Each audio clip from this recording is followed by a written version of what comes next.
The United Nations Food and Agriculture Organization predict that the demand for meat will double before 2050 as global urban middle classes rise. Yet meat production uses 8 times the resources to produce the same calorie value as cereal crops.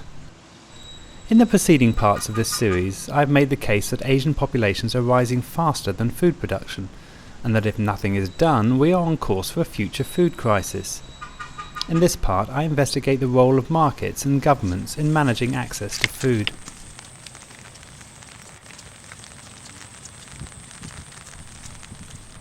Milo, on the left, is a rice farmer, and Romy, on the right, is a pig farmer.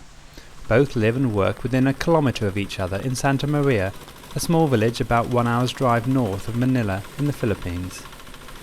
Both used to own their own land but lost it to the banks after securing loans to invest in unfulfilled promises of increasing income by buying livestock to meet the growing urban demand for meat. Milo explains. Dahil nga sa tagal ng panahon nila sa lupa na nakikita nilang In the 90s, we were all encouraged to get into the livestock business by taking out loans from the banks using our land as capital. We were told we could make good profits from breeding pigs, but we did not know how to look after the animals, and the pigs all died from hard cholera, leaving us with nothing. The banks took our land off us, and I was left to till the land as a laborer for the new landowner. Wala na silang mga alaga sa ngayon.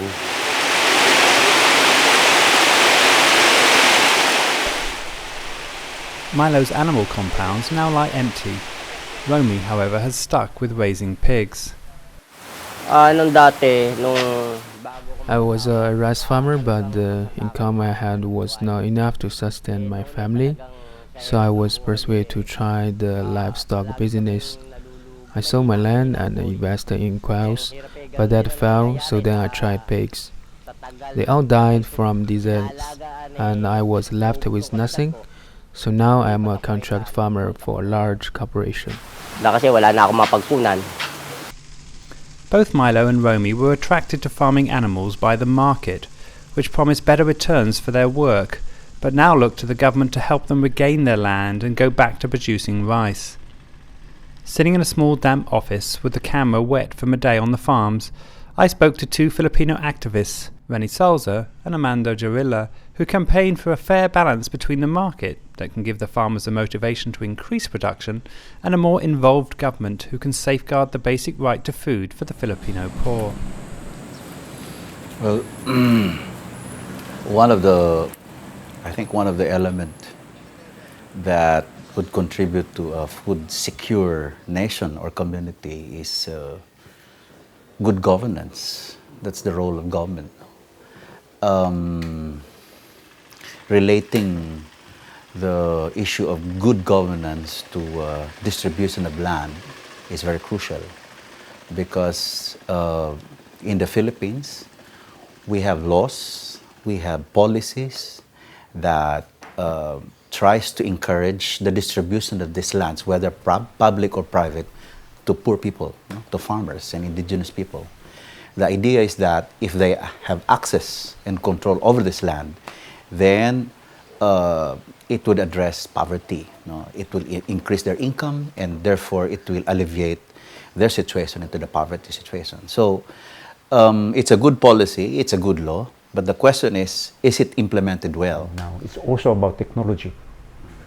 And so the decision on what technology to use, what is sustainable among the technologies, what would be temporary solutions with bad long-term effects, has to be discussed between farmers and government and science. Because we might have very good immediate results in the use of pesticides, for example, but we will have long-term losses because of it. And sometimes farmers will decide on a yearly basis what provides them return for the immediate harvest. Because of poverty, they will have to aim for good harvest immediately. But government and science should also be able to with more information, to help farmers. Historians often point to the fact that most famines are not caused by a lack of food, but bad governance. In 1996, the Food and Agriculture Organization estimated that the world was producing enough food to provide everyone with 2,700 calories a day. But of the estimated 7 billion people on the Earth, 1 billion are clinically obese, while 1 billion remain malnourished. 25% of food is wasted, not only in food thrown away, but in places where food is needed most, often by bad post-harvest management. A much-quoted recent report from British NGO Oxfam posed a simple question. Is the answer to our future food needs to just produce more food, or is it to try and fix a broken food system? Most analysts I have spoken to during my investigation have argued for both.